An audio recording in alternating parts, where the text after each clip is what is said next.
আপনি কালকেও সুপ্রিম কোর্টে যারা গেছিল র্যাঙ্ক জাম্প নিয়ে তার অর্ডার দেখেছেন। শুক্রবারও আরেকটা কেস আছে। স্ট্যান্ড তো খুব ক্লিয়ার, যোগ্য অযোগ্য বাছাই করে তালিকা দিয়েই রিভিউতে গেলে কিছু হবে, জেনারেল রিভিউতে কিছু হবে না। প্রত্যেকবারই নানাভাবে সুপ্রিম কোর্ট বলছে যে অযোগ্য মানে অযোগ্য, পুরো বিষয়টা মমতা ব্যানার্জির হাতে।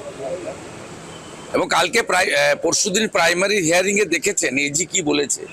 বলেছে বেনিয়ম মানে দুর্নীতি নয়, বেনিয়ম আর দুর্নীতি এটা তো সমার্থক, সবাই জানে। সরকারের এজি বলছে দাঁড়িয়ে আপনারা তো সবচেয়ে বড় ইস্যু ধরছেন না। 7ই মে উচ্চ মাধ্যমিকের রেজাল্ট বেরিয়েছে, ভর্তি প্রক্রিয়া বন্ধ হয়ে আছে ওবিসির জন্য। ডিএ, ওবিসি 26,000 আর আসছে প্রাইমারি, এই চারটাতেই পিসি